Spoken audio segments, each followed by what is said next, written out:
Aurora Serani, trajneri e ekipit të Partizanit, sot mysafir në Shkodër përballë Vllaznis, 3-0 për ekipin Kuqe Blu. Diçka për ndeshjen, ju vjen keq me ky rezultat? Absolutisht na vjen keq. Normalisht nuk ishte një ndeshje e lehtë, duke ditur çfarë kundërshtari elit kemi përpara, ndër vite kampione. Për te mungesave që kishim edhe për shumë gjëra që i kisha kërkuar vajzave për t'u zbatuar gjatë lojës, ne ja arritëm deri diku, por gjithmonë është pjesa që ne po punojmë akoma më shumë që çdo ditë të rrisim kualitetin individual edhe që na vinte pastaj rezultat, na shihen frytet e punës. Duke pas parasysh praninë e katërshin e parë të kampionatit, kjo ndeshje ishte një test edhe për fazën finale. Ndoshta për të testuar skuadrën për ndeshjen Final Four. Final Fouri është normalisht është pjesa më e rëndësishme e kampionatit. Ne deri atëherë do të përgatitemi akoma më mirë. Kjo ndeshja me Vllaznin normal, siç e thatë ju, është një test ku ne përgatitemi, rregullojmë shumë gjëra dhe shohim pastaj.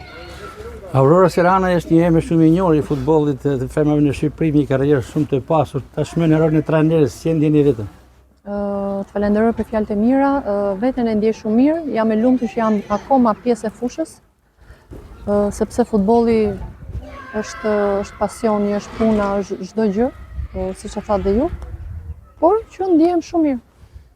Si e shikoni Partizanin në fazën finale? Them drejtën, kemi mungesa në ekip, kemi lojtare që janë të dëmtuara jashtë dhe presim që t'i bashkojnë grupit dhe do stërvitemi akoma më shumë që të arrijmë të paktën një objektiv të mirë. Profesor, diçka e fundit, sfida sot me Vllaznia Partizani ishte një ndeshje fair play dhe mjaft cilësohen fushën e lojës, por edhe me një frymë pozitive.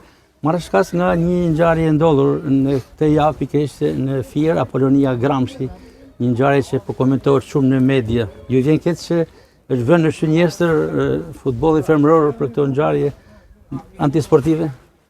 Gjithmonë kur kemi luajtur dhe kemi ardhur në Shkodër, jemi ndier shumë mirë.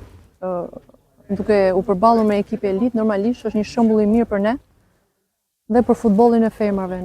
E kam dëgjuar si rast.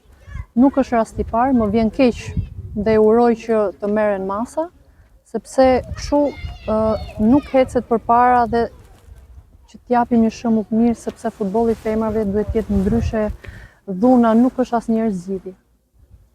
Profesor, faleminderit, suksese në vazhdimsi. Ishim me Aurora Serani, një nga futbollistët shumë të njohur të Shqipërisë në karrierën individuale, tashmë si trajner e Partizanit. Suksese, profesor.